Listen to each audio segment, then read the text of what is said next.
자, 여러분. 빳빳하게 풀을 먹여서 도무지 구부러지지도 않는 새 옷에 갇혀 있다고 한번 상상해 보시겠어요? 숨도 제대로 안 쉬어지고 땀은 삐질삐질 나고 진짜 당장이라도 밖으로 뛰쳐나가고 싶은데 그놈의 문명이라는 거대한 규칙이 온몸을 짓누르고 있는 상황 말이죠.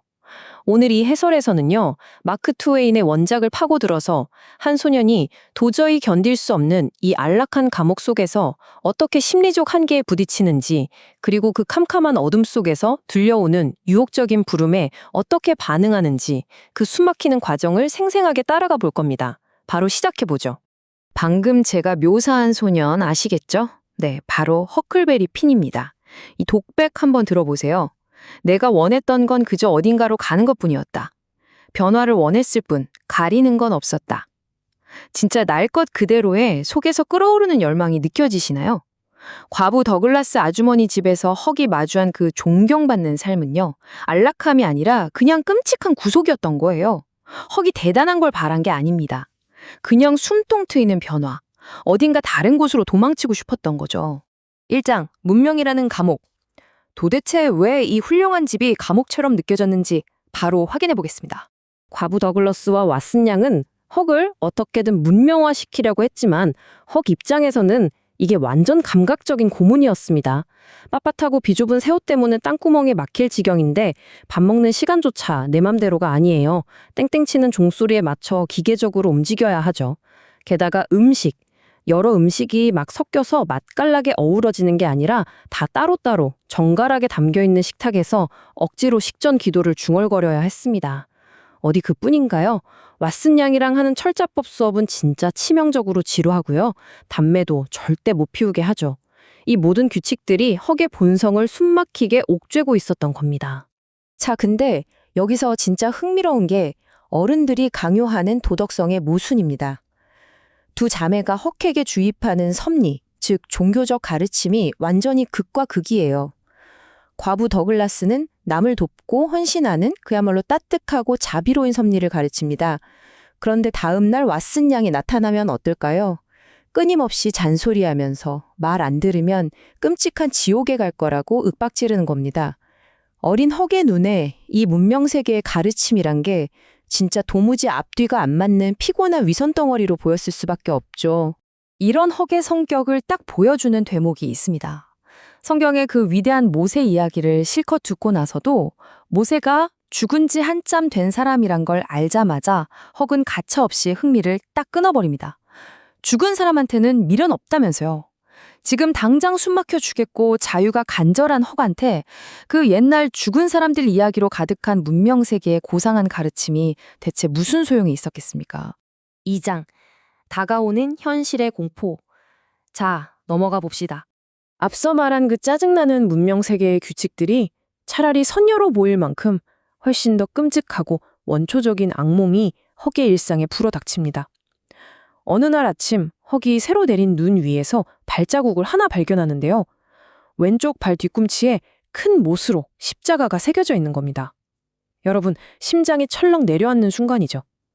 악마를 쫓겠다고 구두창에 못을 받고 다니는 유일한 사람, 바로 자신을 끔찍하게 학대했던 친아버지의 발자국이었으니까요. 그날 밤 방에 돌아온 헉은 어둠 속에서 마침내 그 발자국의 주인을 마주합니다. 원작을 보면 이 아빠의 몰골을 아주 소름 끼치게 묘사하는데요. 건강한 사람의 피부가 절대 아닙니다. 사람을 병들게 하고 살갗을 소름 돋게 만드는 기분 나쁜 창백함, 그러니까 청개구리 같고 죽은 물고기 배 같은 허연색, 어둠 속에서 진짜 유령처럼 나타난 이 아빠의 존재는 헉에게 그야말로 숨막히는 공포 그 자체였죠. 게다가 이 아빠는 완전히 폭력적이고 혼돈스러운 야만성의 화신입니다. 다짜고짜 술값 내놓으라고 헉의 돈을 갈취하려 들고 헉이 그동안 문명세계에서 배운 글쓰기나 깔끔하게 차려입은 옷을 보면서 막 역겨워하며 조롱합니다. 당장 학교 안 때려치우면 소가죽 채찍으로 패버리겠다고 협박하면서 헉이 공부 열심히 해서 받은 보상 그림마저 쫙쫙 찢어버리죠.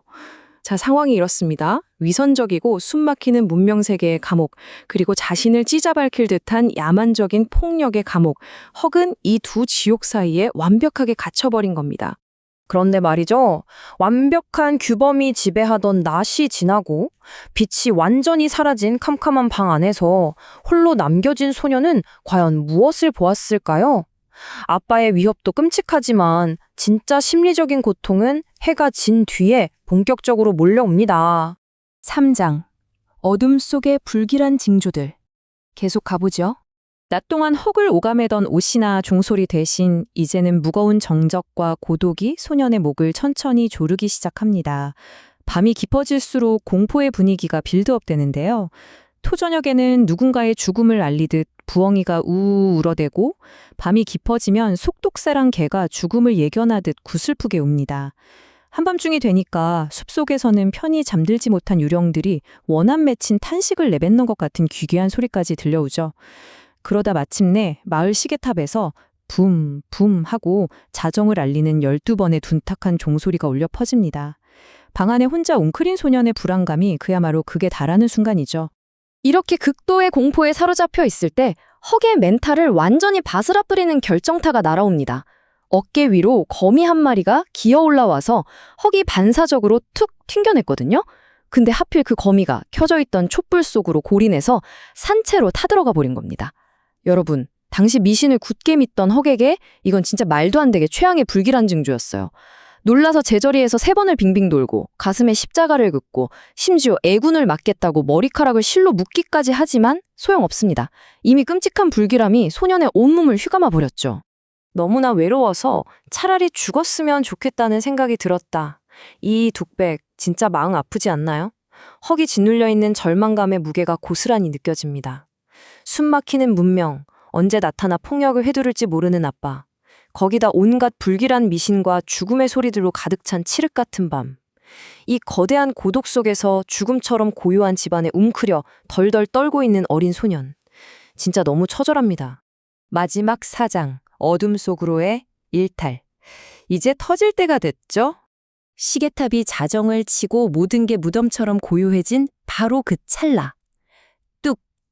네, 단 하나의 짧고 날카로운 나뭇가지 부러지는 소리가 정적을 산산조각 냅니다.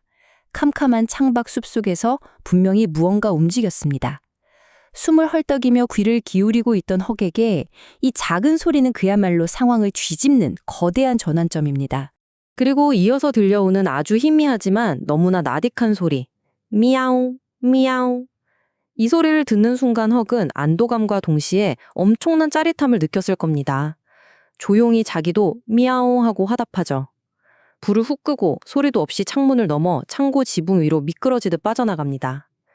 그토록 숨막히던 문명의 감옥을 탈출해서 자유와 위험이 동시에 도사리고 있는 어둠 속으로 기꺼이 몸을 던진 겁니다. 헉이 어두운 숲속으로 스며 들어가 보니 그곳엔 이미 톰 소여가 숨을 죽인 채 기다리고 있었습니다. 여러분, 이건 그냥 애들의 귀여운 밥맛일이 아닙니다. 두 소년이 어두운 숲으로 사라지는 이 순간은요, 억압적인 규칙과 위선, 그리고 끔찍한 폭력의 위협에 대한 완벽한 반항의 시작을 의미합니다. 과연 이 두 소년은 칠흑 같은 숲속에서 또 어떤 위험천만한 심장 쫄깃한 일탈을 벌이게 될까요? 문명의 감옥이 이들을 이대로 순순히 놓아주긴 할까요? 이 질문을 여러분께 던지면서 오늘 해설은 여기서 마무리하겠습니다. 이 아슬아슬한 모험의 다음 이야기가 궁금하시다면 계속해서 저희와 함께 지켜봐 주시기 바랍니다. 감사합니다.